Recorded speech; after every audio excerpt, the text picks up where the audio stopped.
কোরবানি শুরু হলো আব্বাজান আদম আলাইহিস সালাতু ওয়াস সালাম দুই পুত্র থেকে, হাবিল এবং কাবিল থেকে শুরু হলো। আব্বাজান আদম আলাইহিস সালাতু ওয়াস সালামের ওই সময় একই সাথে দুইজন সন্তান ভূমিষ্ঠ হতে, একজন ছেলে একজন মেয়ে। তো একজন ছেলে আসতো, একজন মেয়ে আসতো। হঠাৎ করে একজন ছেলে একজন মেয়ে একসাথে দুজন আসতো। পৃথিবীতে আর কোনো মানুষ নাই, আর কোনো ছেলেও নাই, মেয়েও নাই। তো প্রথম ঘরে একজন ছেলে একজন মেয়ে, দ্বিতীয় ঘরের একজন ছেলে একজন মেয়ে। যারা একসাথে আসছে ওরা তো ভাই বোন, ওদের সাথে বিবাহ সম্পর্ক হবে না, বিবাহ হারাম হবে। তো কি করলেন, যেহেতু ওই সময় কোনো মানুষ নাই, আগের ঘরের মেয়ে পরের ঘরের ছেলে, অথবা পরের ঘরের ছেলে আগের ঘরের মেয়ে থেকে বিবাহ বন্ধন হতো। এটা ছিল আগের সিস্টেম।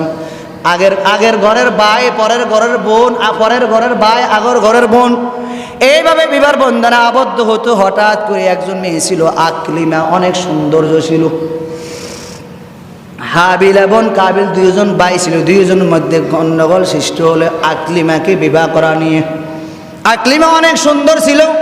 হাবিল বলে আমি বিবাহ করব, কাবিল বলে আমি বিবাহ করব। হঠাৎ করে আল্লাহ পাক রব্বুল আলামিন বলে যাও, তুমি বিবাহ করার দরকার নাই, তুমিও করার দরকার নাই, পরীক্ষা হোক কোরবানি দিয়া। এই শুরু হলো জীবনের প্রথম কোরবানি। আমি যে কোরবানি করব, দুনিয়ার কারোর জন্য কোরবানি করব না, আপনার জন্য আমি কোরবানি করব। আমি দুনিয়ার কাউকে খুশি করার জন্য হজ করব না, আমি আপনাকে খুশি করার জন্য বাইতুল্লাহ জিয়ারত করব। আমি দুনিয়ার কাউকে খুশি করার জন্য নামাজ পড়ব না, আমি আপনাকে পাওয়ার জন্য নামাজ পড়ব। আমি দুনিয়ার কোনো মানুষকে দাড়ি রাখবো, কোন দুনিয়ার কোনো মানুষকে খুশি করার জন্য নয়, আমি দাড়ি রাখবো নবীর সুন্নত অনুযায়ী আপনাকে পাওয়ার জন্য। আমি পাঞ্জাবি গায়ে দিব দুনিয়ার কাউকে দেখানোর জন্য নয়, বরং আমি পাঞ্জাবি গায়ে দিব নবীর সুন্নত মোতাবেক, সুন্নত অনুযায়ী। আমি নবীর উম্মত, আমি নবীর উম্মত হইয়া সুন্নাতগুলা যদি আমি ঠিক মতো পালন করতে পারি, হাসরের ময়দানে সকল নবী বলবে ইয়া নাফসি। জাকারিয়া আলাইহিস সালাম উম্মতকে ছেড়ে বলবে ইয়া নাফসি, দাউদ আলাইহিস সালাম বলবেন ইয়া নাফসি, আদম আলাইহিস সালাতু ওয়াস সালাম বলবে ইয়া নাফসি, মূসা আলাইহিস সালাম উম্মতকে বলিয়া বলবো আল্লাহ তুমি আমাকে বাঁচাও। সকল নবী উম্মতকে ছেড়ে দিয়া বলবে আল্লাহ তুমি আমাকে বাঁচাও, ইয়া নাফসি ইয়া নাফসি ইয়া নাফসি। ওই হাসরের ভয়াবহ দিনে আমার আপনার সুপারিশ করার কেউ নাই, শুধু আমার আপনার নবী আল্লাহ পাকের দরবারে সেজদা দিয়া কান্নাকাটি করবে। আল্লাহ পাকের হাবিব বলবো আল্লাহ আমার উম্মত গুলোকে আপনি একটু মাফ করিয়া দেন, আমার উম্মত গুলোকে আপনি ক্ষমা করিয়া দেন। যে নবী হাসরের ময়দানে কেউ কারো আপন হবে না, মা সন্তানের পরিচয় দিবে না, সন্তান মার পরিচয় দিবে না, আত্মীয় স্বজন কেউ কারো কোনো পরিচয় কবরের ভিতরে চলবে না। কেন পরিচয় দিবে না? কারণ পরিচয় দিতে হলে কিছু না কিছু তাকে দিতে হবে। হাসরের ময়দানে সবার বিশেষ প্রয়োজন। একটা নেকির জন্য এক বান্দা জাহান্নামী হয়ে গেল, জান্নাতে যেতে পারে না। এক নেকির জন্য বান্দা জাহান্নামী হয়ে আটকে পড়ে গেল। হাসরের ময়দানে সবার কাছে দুড়ায়া যাবে। একবার মায়ের কাছে যাবে, আবার বাবার কাছে যাবে, আবার স্ত্রীর কাছে যাবে, আবার আত্মীয় স্বজনের কাছে যাবে।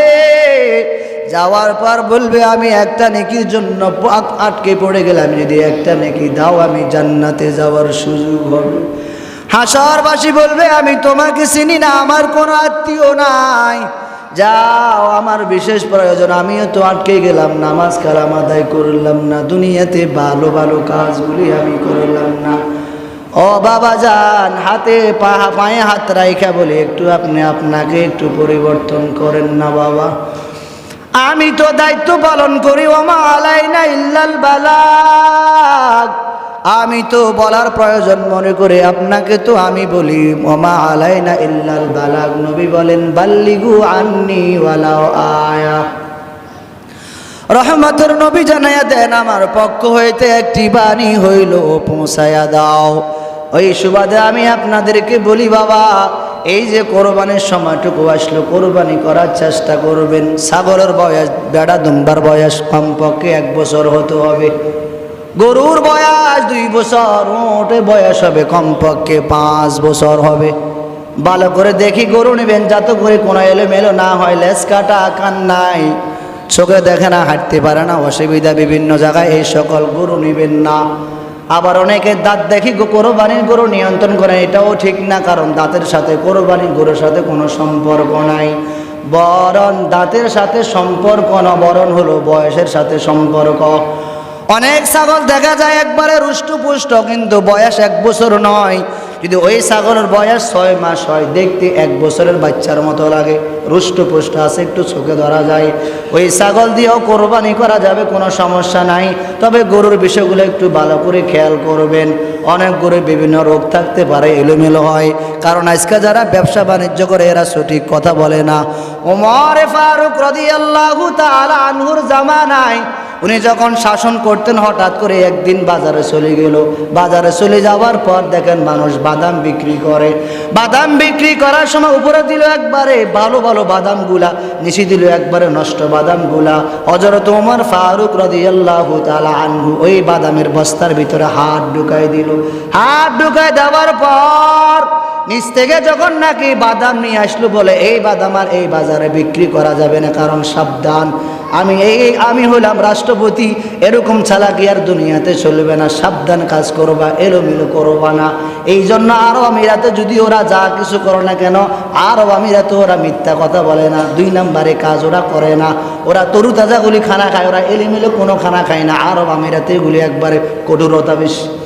এই জন্য এই সময় তো এলোমেলো বেশি, গরু বিক্রি করে মিথ্যা কথা বলি, ছাগল বিক্রি করে মিথ্যা কথা বলি, একবারে দেখা যায় একরকম বলে আর একরকম। হঠাৎ আমি হঠাৎ করে যে কোনো একজন ব্যক্তির মুখ থেকে আমি শুনতেছি, ভাই গরু ওড়ানো হলো 5 কেজি, দুধ পাইবেন 10 কেজি। বুঝেন তো কথা? বুঝেন নাই মনে কি বলে? গরুর ওড়ানো হলো 5 কেজি, দুধ পাইবেন 10 কেজি। এখন আমি আশ্চর্য হয়ে গেলাম, এই কথাটা আমি কেন শুনলাম? আরে এই যে মিথ্যা কথাটা বলি দিল এই ব্যক্তি, চিন্তা করলো না এই মিথ্যা কথাটা আমাকে কোন জায়গা নিয়ে পালাইব, একটু চিন্তা করলো না। এই জায়গার মধ্যে হাঁটি হাঁটি বলা আমি মস্কালি বাজার, এইটা নাকি মস্কালি বাজার, আবার একটু ভাবলো না এই যে আমি মোবাইলে মিথ্যা কথাটা বললাম, এই মিথ্যা কথাটা আমার কতটুকু উপকার হবে, কতটুকু অপকার হবে। এই জন্য বাবা আপনিও চেষ্টা করবেন। এই কোরবানি শুরু হলো আব্বাজান আদম আলাইহিস সালাতু ওয়াস সালাম 2 পুত্র থেকে, হাবিল এবং কাবিল থেকে শুরু হলো। আব্বাজান আদম আলাইহিস সালাতু ওয়াস সালামের ওই সময় একই সাথে 2 জন সন্তান ভূমিষ্ঠ হতে, 1 জন ছেলে 1 জন মেয়ে। তো 1 জন ছেলে আসতো 1 জন মেয়ে আসতো, হঠাৎ করে 1 জন ছেলে 1 জন মেয়ে একসাথে 2 জন আসতো। পৃথিবীতে আর কোনো মানুষ নাই, আর কোনো ছেলেও নাই, মেয়েও নাই। তো প্রথম ঘরে 1 জন ছেলে 1 জন মেয়ে, দ্বিতীয় ঘরের 1 জন ছেলে 1 জন মেয়ে। যারা একসাথে আসছে ওরা তো ভাই বোন, ওদের সাথে বিবাহ সম্পর্ক হবে না, বিবাহ হারাম হবে। তো কি করলেন? যেহেতু ওই সময় কোনো মানুষ নাই, আগের ঘরের মেয়ে পরের ঘরের ছেলে, অথবা পরের ঘরের ছেলে আগের ঘরের মেয়ে থেকেই বিবাহ বন্ধন হতো। এটা ছিল আগের সিস্টেম। আগের ঘরের ভাই পরের ঘরের বোন, পরের ঘরের ভাই আগের ঘরের বোন, এইভাবে বিবাহ বন্ধনে আবদ্ধ হতো। হঠাৎ করে 1 জন মেয়ে ছিল আকলিমা, অনেক সৌন্দর্য ছিল। হাবিল এবং কাবিল 2 জন ভাই ছিল, 2 জনের মধ্যে গন্ডগোল সৃষ্টি হলে আকলিমাকে বিবাহ করা নিয়ে। আকলিমা অনেক সুন্দর ছিল। হাবিল বলে আমি বিবাহ করব, কাবিল বলে আমি বিবাহ করব। হঠাৎ করে আল্লাহ পাক রব্বুল আলামিন বলে যাও, তুমি বিবাহ করার দরকার নাই, তুমিও করার দরকার নাই, পরীক্ষা হোক কোরবানি দিয়া। এই শুরু হলো জীবনের প্রথম কোরবানি। তো হাবিল বলে তুমিও কোরবানি করো, কাবিল বলে তুমিও কোরবানি করো। 2 জন কোরবানি করলো। তো হাবিলের কোরবানি কবুল হলো, কাবিলের কোরবানি কবুল হলো না। এখন যখন কাবিলের কোরবানি কবুল হলো না, কাবিলের মেজাজ গরম, লাকুতুলান্না, আমি তোকে হত্যা করব। পৃথিবীর এই জগতে সর্বপ্রথম সৃষ্টি হলো এই 2 ভাইয়ের মধ্যে মারামারি, পিটাপিটি, কাটাকাটি। এর আগে পৃথিবীতে কোনো মারামারি কাটাকাটি কিছুই ছিল না। এই 2 ভাই প্রথম শুরুতে একবারে মারামারি, পিটাপিটি, রক্তপাত, আঘাত করলো এই 2 ভাই। কাকে নিয়ে? ওই আকলিমাকে নিয়ে। তো আল্লাহ বলেন যাও কোরবানি করো, কোরবানি যার কবুল হবে সে পাইবা। আগেরকার সিস্টেম ছিল কোরবানি হলে আল্লাহ পাকের পক্ষ থেকে আগুনে সে ওই গরুর গোস্তগুলি জ্বালাইয়া দিত। যার কোরবানি কবুল হবে আসমান থেকে আগুন আসে অটোমেটিক ওগুলি জ্বালাইয়া ফেলতো। এখন যদি কোনো ব্যক্তির কোরবানি আগুন জ্বলে তো বলেন তো দুনিয়ার সকল মানুষ বলবো এমন কি কাজ জানি করলো, কোরবানির গরুর গোশতগুলো আগুনে পুড়ে গেল। ওই সময় গরুর গোশত খেতে পারতো না, সিস্টেমও ছিল না। আল্লাহ পাক রব্বুল আলামিন আমাদের নবীজির খাতিরে, উম্মতের খাতিরে, নবীজির খাতিরে আল্লাহ পাক রব্বুল আলামিন এই উম্মতের জন্য কোরবানি গরুর গোশত খাওয়াটাও আল্লাহ পাক হালাল করে দিয়েছেন। সুবহানাল্লাহ। এই ছিল প্রথম কোরবানি পৃথিবীর, এবং এই দুইবার মধ্যে পৃথিবীর প্রথম জগদা। এরপর যখন নাকি এবার এক ভাইকে হত্যা করলো, হত্যা করার পর এবার কবর দিতে পারে না, হত্যা করে ফেলছে, কবর দিতে পারে না। হঠাৎ করে কাক দেখে, কাক থেকে শিক্ষা নেয়, কাক বলে এটার এভাবে গাঁট, এভাবে রোপণ, এভাবে কবর দিতে হবে। কাক থেকে শিক্ষা নিল, কাক বলে এইভাবে এইভাবে কবর দাও। এই কাক থেকে শিক্ষা নিয়ে এইভাবে কবর দিল। এরপরে আস্তে আস্তে ধারাবাহিক হযরত ইব্রাহিম আলাইহিস সালাতু ওয়াস সালামের সন্তান, ওই সর্বশেষ শেষ বয়সে যেটা আসলেন 90 বছর বয়সে, কেউ বলছেন 120 বছর, আরও কম বেশি, যাই হোক, ওই ইসমাইল আলাইহিস সালাতু ওয়াস সালামের কোরবানি।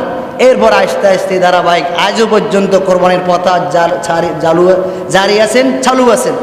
এই সেই কোরবানি। তো আমরা ইনশাআল্লাহ তাআলা চেষ্টা করব যাতে করে কোরবানিটা আমাদের সহি শুদ্ধ হয়, ভালো হয়, খালেস নিয়তে আমরা সকলে কোরবানি করব। আল্লাহ পাক রব্বুল আলামিন যে সকল কথাগুলি বললাম আমাকে এবং আপনাদেরকে সঠিক কথাগুলির উপর আমল করার তৌফিক দান করেন। ওমা আলাইনা ইল্লাল বালাগ। লিল্লাহিল্লাযী জাআলাশ শামসা ওয়াল কমারা বিহুসবান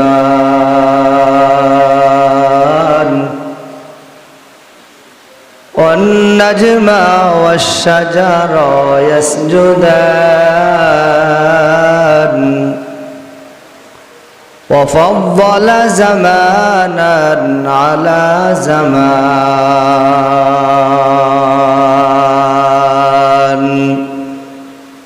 كما فضل مكانا على مكان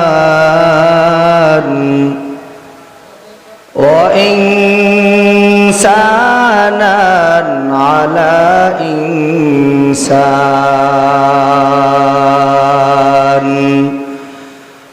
ونشهد أن لا إله إلا الله وحده لا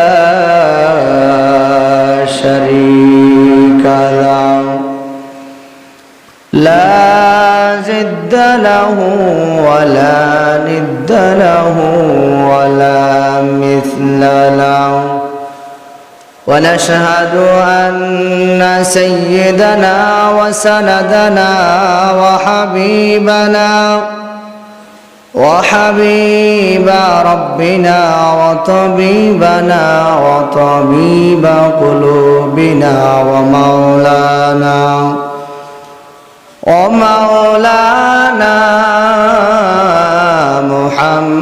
محمدا عبده ورسوله صلى الله تعالى عليه وآله وأصحابه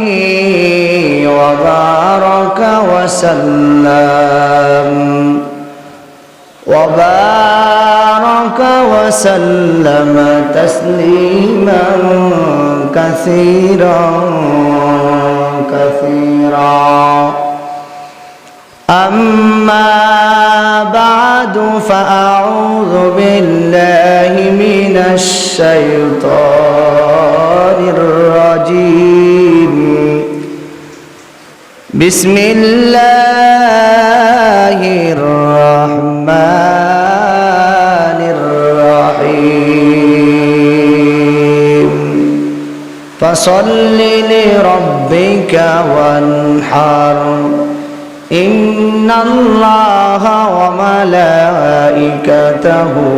يصلون على النبي يا أيها الذين آمنوا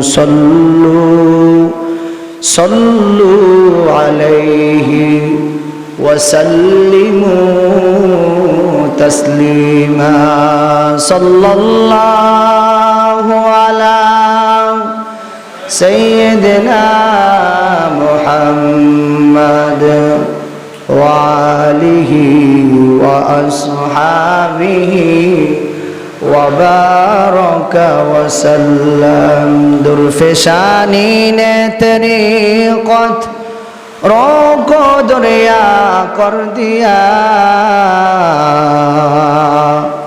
दिल को रोशन कर दिया आँखों को बीना कर दिया बलगल उला बिकमालिही कशफत दुजा बिजुमालिही हसनत जमीउ खिसालिही صلوا عليه وآله فعق الرسول فضلا وعلا أحد السبل لضلالته بلغ العلا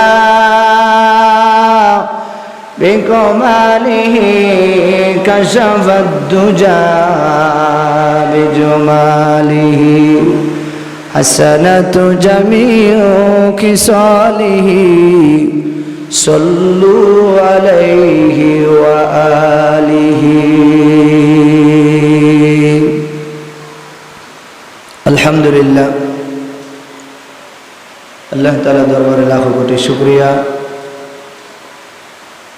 যিনি আমাদেরকে দয়া মায়া করে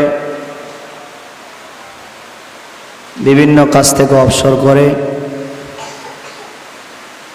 জান্নাতের বাগানে দিনী পরিবেশে দাওয়াত ও তাবলীগের নেসবতে দিনী কিছু কথাবার্তা শ্রবণ করার উদ্দেশ্যে আল্লাহ তাআলার ঘরে এসে বসার তৌফিক দান করেছেন। মহান আল্লাহ তাআলার দরবারে শুকর ও সুজুদ গুজার করছি আলহামদুলিল্লাহ।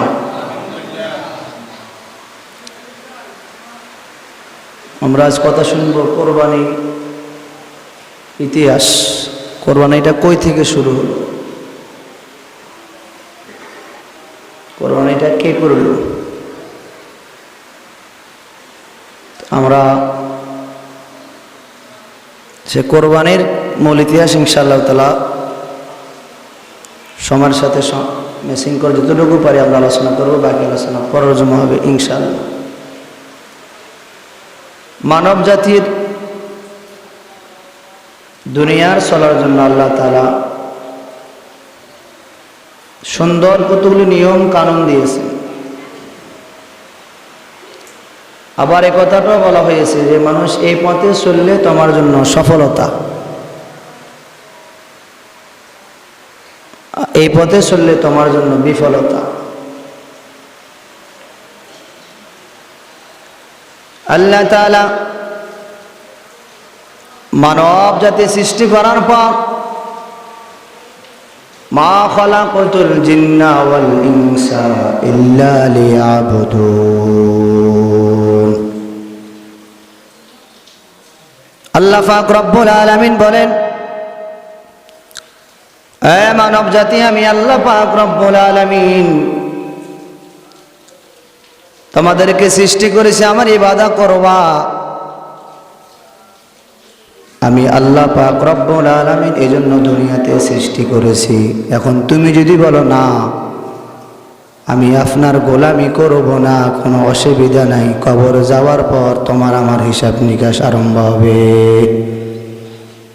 নবীজি বলেন, ক্বালা রাসূলুল্লাহ সাল্লাল্লাহু আলাইহি ওয়াসাল্লাম, আল কাইয়িসু মান দানা নাফসাহু ওয়া আমিলা লিমা বাদাল মাউত। ওই ব্যক্তি হলো জ্ঞানী, ওই ব্যক্তি হলো জ্ঞানী যে নিজের হিসাব নিজে করে নেয়। আমি যদি আমার হিসাব করতে পারি তাহলে তো আর কোনো সমস্যা নাই। এজন্য আব্বাজান আপনি আপনাকে পরিবর্তন করার চেষ্টা করেন।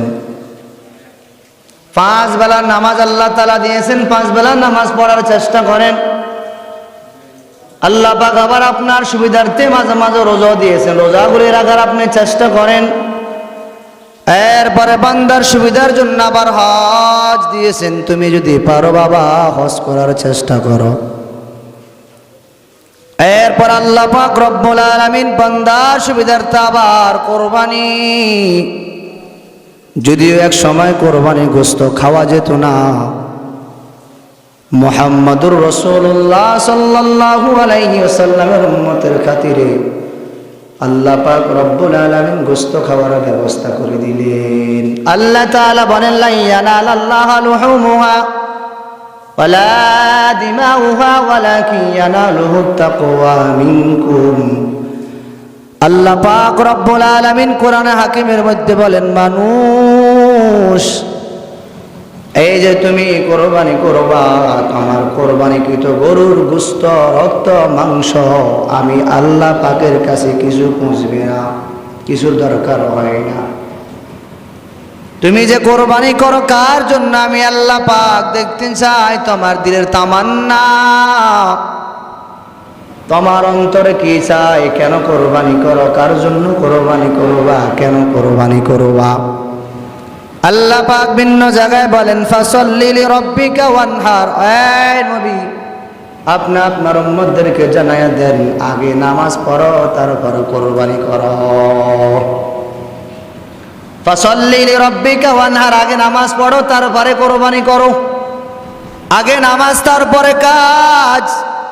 এখন আমরা তো আগে কাজ করি, পরে হয়তো নামাজ পড়ি, আবার কেউ হয়তো নামাজ পড়ি না। বাবা একটু আপনি আপনার বাড়ির দিকে তাকান তো, একটু চিন্তা করে দেখুন তো, আমার বাবা কোথায়, মা কোথায়, আত্মীয় স্বজন কোথায় জানি হারিয়ে গেল, আমার মা কোথায় জানি হারিয়ে গেল, আমার বাবা কোথায় জানি চলে গেল। যে বাবা আমার জন্য এত কষ্ট করেছেন, যে মা 2 হতে 2.5 বছর দুবু করে দুধ পান করাইলেন, 10 মাস আমাকে গর্ভধারণ করলেন, যে মা নিজে না খেয়ে আমাদেরকে খাওয়াইলো, রাতের বেলা ঘুম নাই, সন্তান অসুস্থ হয়ে গেলে মা আরো বেশি অসুস্থ হয়, ওই মা কবর চলে গেল। এই বাবা একটু বলেন তো, আমি আপনি তো ওই কবর যাত্রী, আমি আপনি তো ওই কবর চলে যেতে হবে। আপনাদেরকে বারবার একমতে কৌশলে কথা বলি, কথাগুলি বলার কারণ হলো বাবা, আপনি যেখানে থাকেন না কেন, যেটাই থাকেন না কেন, যদি সুযোগটা আপনার হয় 5 বেলার নামাজটা আপনি একটু আদায় করার চেষ্টা করেন। এই আব্বা যান, আমি তো মাথায় টুপি দিয়ে আমাকে আপনি ইমাম সাহেব ডাকেন, আমি মুখে দাঁড়িয়ে রাখলাম, আপনি আমাকে সম্মান করেন। আমি গায়ে পাঞ্জাবি দিলাম, আপনি আমাকে সম্মান করেন, ইজ্জত কদর করেন। কারণ এই ব্যক্তিটা দাড়িওয়ালা, টুপিওয়ালা, আমার এলাকার ইমাম সাহেব, তাকে আমি সম্মান করা আমার দায়িত্ব, কর্তব্য। এই কথা বলার মানে হলো, আমি যদি দাঁড়িয়ে রাখি আপনার কাছে সম্মান পাই। কলেজের টুকরা যুবক ভাই ও আব্বা যান, আপনি বলেন তো, আপনি দাঁড়িয়ে রাখলে আপনার ইজ্জত আল্লাহ বাড়াইয়া দিবেন। মানুষ যখন মারা যায়, মারা যাওয়ার সময় মানুষ কোনো কিছু দেখা যায় না। আপনি তাহাজ্জুদ পড়েন, ইশরাক পড়েন, আওয়াবিন পড়েন, 5 বেলার নামাজ পড়েন, পর্দা করেন, জিকির আজকার করেন, কোরবানির মৌসুমে কোরবানি করেন, হজের মৌসুমে হজ করেন, রমজান মাসে রোজা রাখেন, 5 বেলার নামাজ কালাম পড়েন, আব্বা আম্মার খেদমত করেন, মালিকের হুকুম আহকামগুলি আপনি পরিপূর্ণ আদায় করেন। ও আম্মা জান, ও আব্বা জান, আপনি যখন মৃত্যুবরণ করবেন, তো আপনি যখন মৃত্যুবরণ করবেন আপনার কোনো আমল দেখা যায় না। আবার কোনো ব্যক্তির কাফনের উপরে এইটাও লেখা থাকে না, এই ব্যক্তিটা বড় হুজুর, এই ব্যক্তিটা বড় পর্দাওয়ালা মহিলা ছিল, এই মহিলাটা বড় দিনদার ছিল, এই মানুষটা তাহাজ্জুদওয়ালা ছিল, এই মানুষটা ইশরাকওয়ালা ছিল, এই মানুষটা 5 বেলার নামাজ পড়তো। এ মহিলা কোথাও গেলে হাত পায়ে মোজা লাগায়া, চোখে সানগ্লাস লাগায়া ব্যবহার করতো। আমার আপনার কাপড়ের উপরে এই কথা লেখা থাকবে না, কে ইমাম সাহেব, কে মুসল্লি, কে ডাক্তার, কে রোগী, এই আব্বাজান আপনি আমি যখন মারা যাওয়ার পর কবরে গেলে আমার আপনার কি অবস্থাটা হবে? আর 3.5 হাত বডির মধ্যে কত যত্ন করি, কত রকমের স্তোল ব্যবহার করি, ক্রিম ব্যবহার করি, কত রকমের দামি দামি স্যান্ড ব্যবহার করি, সাবান ব্যবহার করি। এই শরীরটা যখন অন্ধকার কবর ডুববে তখন আমার আপনার কি অবস্থাটা হবে রে বাবা? এজন্য আপনাদের কাছে পায়ে হাত রেখে বলি, বাবা যখন সুযোগ পান, যেখানে পান, একটু ভালো ভালো কাজগুলি করার আপনি চেষ্টা করেন। ওই কবর চিন্তাটা আপনি বারবার করতে থাকেন। আমি কেন ভালো কাজ করি না, আমি কেন হজ করলাম না, আমি কেন জিকির আজকার করলাম না। আল্লাহ পাকের হাবিব রাহমাতুল লিল আলামিন বলেন, লাইসা ইয়াতাহাসসারু আহলুল জান্নাতি ইল্লা আলা সাআতিন মাররাত বিহিম লাম ইয়াযকুরুল্লাহ তাআলা ফিহা। রহমতের নবী জানায়া দেন, আমার উম্মতের দল জান্নাতীরা জান্নাতে যাওয়ার পর ওখানে বসে বসে আফসোস করবে। কেন আফসোস করবে? লোকটা তো জান্নাতে চলে গেল। ওই মানুষটা জান্নাতে যাওয়ার পর ওইখানে বসে বসে আফসোস করবে। কেন আফসোস করবে? ও ফরদালালের মা, ও যুবক ভাই, ও আব্বাজান, গভীর মনোযোগ দিয়ে শ্রবণ করেন। লাইসা ইয়াতাহাসসারু আহলুল জান্নাতি ইল্লা আলা সাআতি মাররাত বিহিম লাম ইয়াযকুরুল্লাহ তাআলা ফিহা।